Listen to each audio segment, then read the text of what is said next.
A couple of days ago, we were commemorating our Philippine independence, which was declared with a waving of the Philippine flag by Emilio Aguinaldo out there in the balcony in Kawit, Cavite, 122 years ago. So that's just about a century and 22 years. Was it very long ago? Not really, because I remember that when we were first campaigning for the presidency of Ferdinand Marcos, it was only 66 years or thereabouts since the Philippine Revolution. So if we go by that time and up to this time, that was 20 years of Marcos and then 35 years thereafter from 1986, well, it was not very long ago. So we still have a lot of memories if we do remember what happened then in 1896. That was Andres Bonifacio, who was the founder of the Katipunan, and then he was also the military arm of the Philippine Revolution. The first Filipino actually that, at least coming from Tondo, because we had other revolutionaries coming from other places like in Bohol and in Ilocos. But he was the first in Manila, if you would call it Manila at the time. But he was a native of Tondo, and he was the one who tore our residence certificates at the time, the cedula, which actually gave us the distinction, so to speak, if you would call it that, of being citizens of the Empire of Spain. And for 299 or 300 years, we were under the Spaniards. So that was Andres Bonifacio. And then he was executed on orders by Emilio Aguinaldo, because Emilio Aguinaldo felt that there was a threat to his presidency, and he felt that Bonifacio was a traitor because Bonifacio seemed to be, at the time, at least that was his perception, was threatening his position as president of the Philippines or the revolution or whatever it is that they considered then as our country.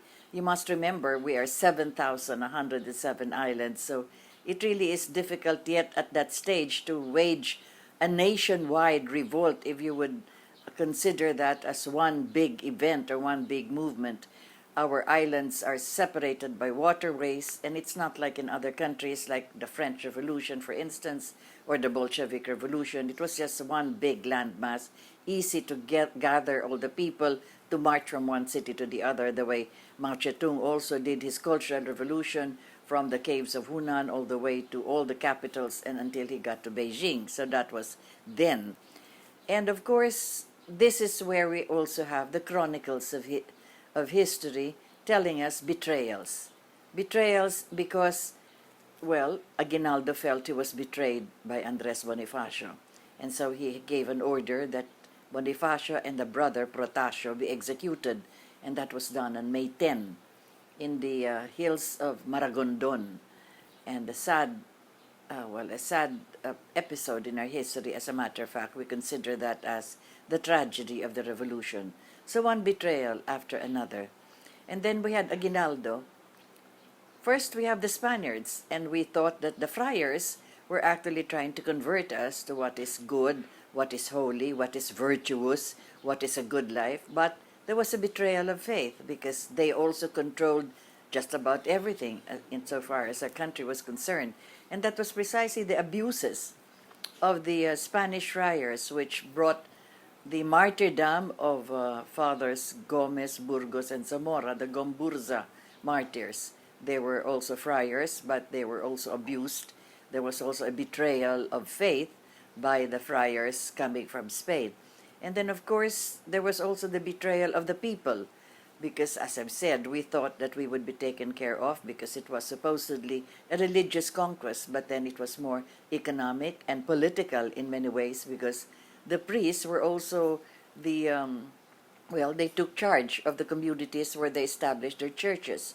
The recuerdos we have of these friars are the churches that we have all over Luzon, some of them in the Visayas, and, a sprinkling in Mindanao. But then again, that is also one long period of the betrayal of faith as far as the friars are concerned, considering how they could have converted us to Christianity and that we could have behaved as good Christians, instead of rebelling against them because of their abuses, they also had in themselves the betrayal of their own conscience and their vows. We have all of this, what do you call it?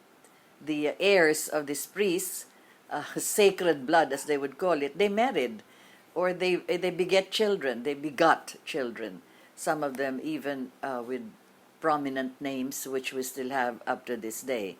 So it goes that all of these episodes of betrayal we see in our history, and that is why we ask, what exactly are we commemorating? Well, from then we also had the betrayal of the Spaniards. They were our colonizers, but did they develop the country? No, they did not. They just extracted whatever they could as far as trade is concerned.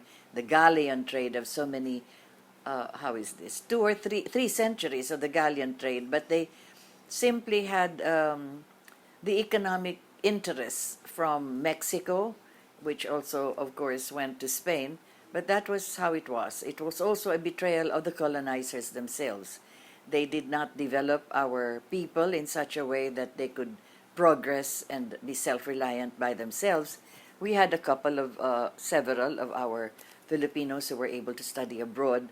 There were schools, but these were schools only up to a certain level. Even secondary education was very limited. Women also were hardly ever getting into secondary level. So that is how it was. The betrayal, likewise, of the Spaniards as far as being the good colonizers that they should have been. But of course, the very word colonizer already indicates that it is really for abuse of the natives and abuse of the resources, and that's exactly what happened then. And then there was a betrayal of Spain against us. They sold us, the islands rather, to America when they were defeated, when America was coming in to expand its power here in Asia. We were bought by the Americans. And a betrayal likewise happened because the Treaty of Paris did not include many of the things we would have wanted, many of the provisions rather, that we would have wanted included there. So there you have these episodes of betrayal all throughout. And after that, the Americans took over as the other colonizer for 45 years. But to their credit, we were given the ideals of freedom, justice, and democracy, and many other infrastructure that they built, that they had connecting roads and bridges and so forth, and buildings likewise, and several other of those amenities, if you would call it that, that the Americans did for our country. And then after that, we had the Second World War. And then the Japanese came and took over our country for 5 years.